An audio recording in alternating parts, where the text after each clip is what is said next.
मोदीजींचं vision आहे. एखादं शहर कसं आधुनिक झालं पाहिजे, त्या ठिकाणी कशा सोयी मिळायला पाहिजे, तिथल्या सामान्य माणसाच्या जीवनामध्ये काय परिवर्तन झालं पाहिजे, या संदर्भातलं मोदीजींचं विजन होतं. म्हणूनच मुंबईमध्ये आज मेट्रोचं जाळं आपण पाहतोय. 50 किलोमीटरचं जाळं तयार झालं आहे. अजून 50 किलोमीटरचं आपण याच वर्षी सुरू करतोय. अजून 50 किलोमीटरचं पुढच्या वर्षी आपण सुरू करतोय. 350 किलोमीटरची मेट्रो मुंबईमध्ये ज्या प्रकारे सामान्य माणसाच्या जीवनामध्ये परिवर्तन करणार आहे. आज मुंबईचा कोस्टल रोड असेल, अटल सेतू असेल, मुंबईमध्ये आज आपण पाहतोय ठाणे बोरीवली सारखा जो अंडरग्राऊंड टनेल आपण तयार करणार आहोत की ज्याच्यामुळे मुंबईचं डिकंजेशन मोठ्या प्रमाणात आपण करू शकणार आहोत. वेगवेगळे जे प्रकल्प आहेत, या सगळ्या प्रकल्पाचं नाव या ठिकाणी घेणार नाही, पण मुंबई बदलण्याचं काम आम्ही केलं.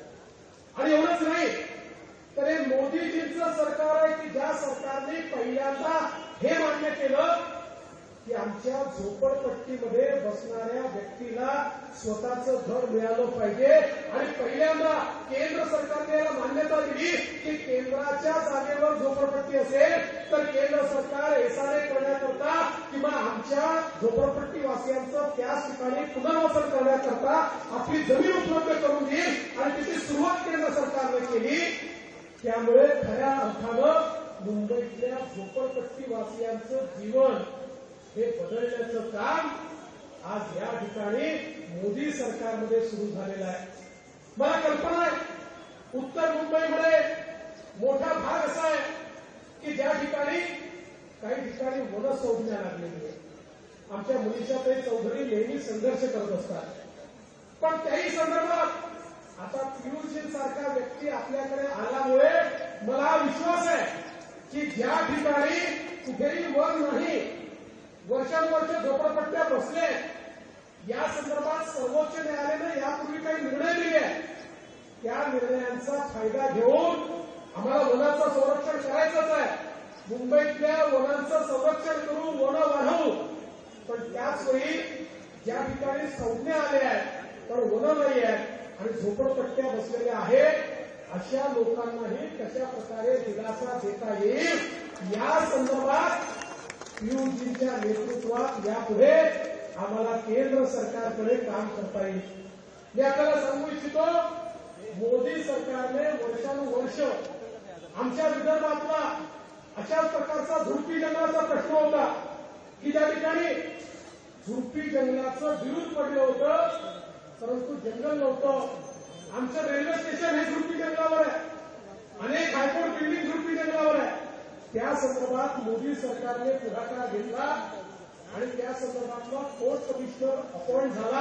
त्याचा अहवाल सुप्रीम कोर्टात गेलाय. मला अपेक्षा आहे की त्या माध्यमातून तो प्रश्न देखील सुटतोय.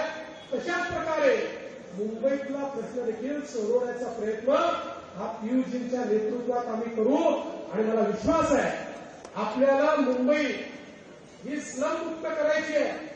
स्लम मुक्त करायची याचा अर्थ आम्ही काँग्रेसी लोकांसारखे नाही आहोत. त्यांनी गरिबी हटावचा नारा दिला, पण गरिबीने हटवली, गरीब हटवले. गरीब आम्हाला गरिबी हटवायची आहे. मोदीजींनी गरीब कल्याणाचा अजेंडा घेतलाय. गरीबाला घर मिळालं पाहिजे, गरीबाला शौचालय मिळालं पाहिजे, गरीबाला पाणी मिळालं पाहिजे, गरीबाच्या जीवनामध्ये परिवर्तन झालं पाहिजे. हे जे मोदीजींचं स्वप्न आहे ते या मुंबईच्या गरीबाच्या जीवनामध्ये, मुंबईतल्या झोपडपट्टीवासियाच्या जीवनामध्ये करण्याचा प्रयत्न आम्ही करणार आहोत. एक व्हायब्रंट शहर म्हणून या मुंबईमध्ये आपल्याला येत्या काळामध्ये बदल करायचा आहे. आणि आमचे मुख्यमंत्री एकनाथराव शिंदेजी यांच्या नेतृत्वामध्ये मुंबईमध्ये आपला वेस्टर्न एक्सप्रेस हायवे 60% मुंबईचा ट्रॅफिक हा वेस्टर्न एक्सप्रेस हायवेवरून जातो. आज आपल्या मेट्रोच्या माध्यमातून तो डिकंजेस्ट आपण करतोच आहे, पण त्याचवेळी आपल्याला कल्पना आहे की वरळी बांद्रा सिलिंग नंतर बांद्रा वर्सोवा सिलिंगचं काम सुरू केलं आहे. वर्सोव्यापासून मळपर्यंत आपण सिलिंग करणार आहोत आणि त्यातनं वेगवेगळ्या ठिकाणी लिंक घेऊन अख्खा जो वेस्टर्न एक्सप्रेस हायवे आहे याच्यावरचा ट्रॅफिक डिकंजेस्ट करण्याचं काम हे आपल्या सरकारच्या माध्यमातून या ठिकाणी होणार आहे. आणि त्यामुळे आमचे जे वेस्टर्न समाज आहेत यांना खूप मोठा दिलासा हा या ठिकाणी मोदी सरकार आणि महायुतीच्या सरकारच्या माध्यमातून मिळणार आहे. आणि म्हणून बंधू भगिनींनो, ही जी निवडणूक आहे ही सामान्य माणसाच्या विकासाची निवडणूक आहे. आणि सगळ्यात महत्वाचं काय आहे? सगळ्यात महत्वाचं आहे देशाची कमान मोदीजींच्या हातामध्ये गेली पाहिजे.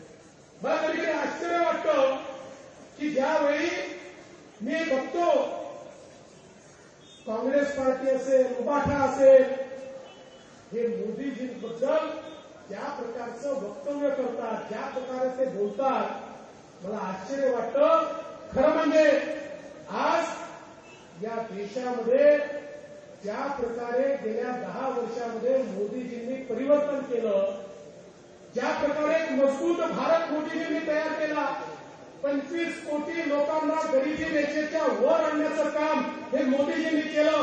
20 कोटी लोक जे कच्च्या घरात राहत होते ते आता पक्क्या घरात राहतात, हे मोदीजींनी केलं. 50 कोटी लोक ज्यांच्या घरामध्ये नळ नव्हता, पाणी नव्हतं, आमच्या माता भगिनींना हंडा घेऊन जावं लागायचं, त्या 50 कोटी लोकांच्या घरामध्ये 5 वर्षामध्ये शुद्ध पाण्याचा नळ पोचवण्याचं काम मोदीजींनी केलं.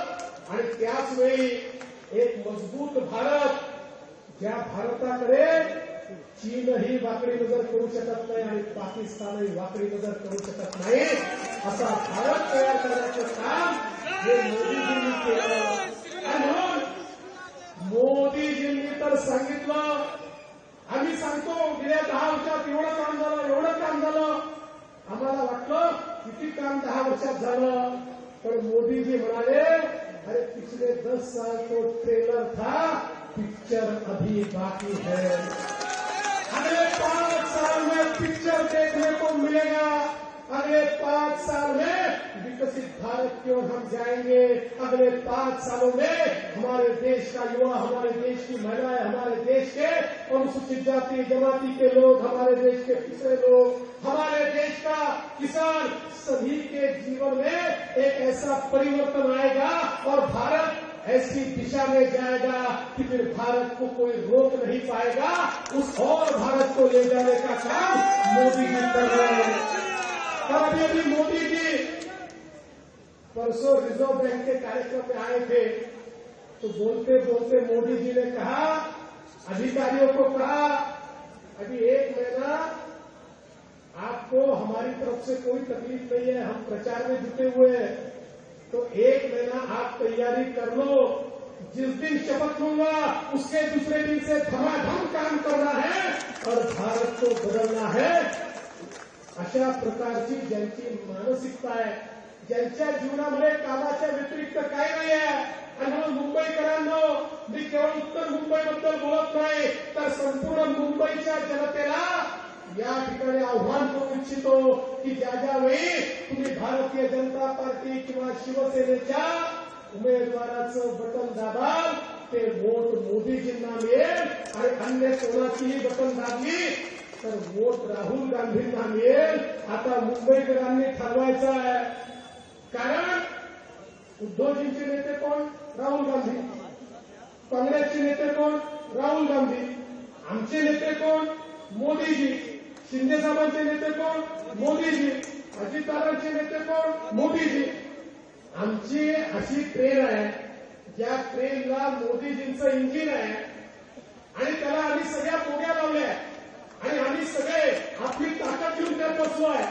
आमच्या ट्रेनमध्ये सामान्य माणसाला बसायची जागा आहे. आमच्या ट्रेनमध्ये सामान्य माणसाला बसायची जागा आहे. पण हे जे काही इंडिया आघाडी तयार झाली आहे, या इंडिया आघाडीमध्ये प्रत्येक जण स्वतःला इंजिन समजतो आणि त्यामुळे एक इंजिन बोरीवलीकडे नेतो तर दुसरा इंजिन दक्षिण मुंबईकडे नेतो, एक उत्तरकडे नेतो तर दुसरा पश्चिमकडे नेतो. त्यामुळे ट्रेन कुठे हलतच नाही.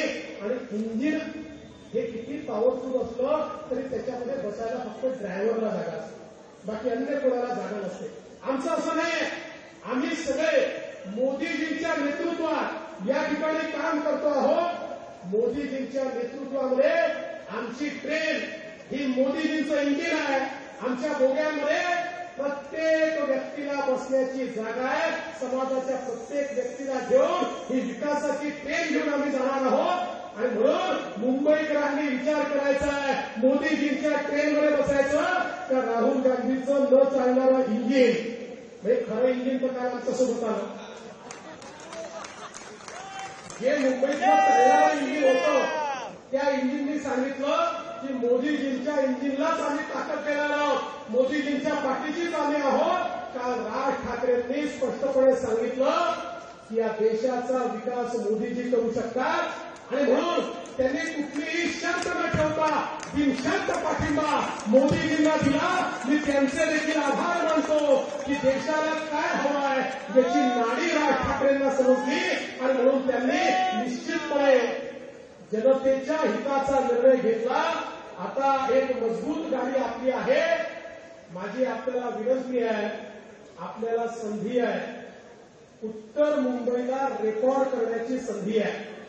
त्यामुळे आज तुम्हाला एवढीच विनंती करतो, निवडून तर तुम्ही शिवचिन्ह आणणारच आहात, पण रेकॉर्ड मताने निवडून आणा आणि उत्तर मुंबईचं नाव मोठं करा. एवढीच विनंती करून माझं काम संपवतो. धन्यवाद. जय हिंद, जय महाराष्ट्र.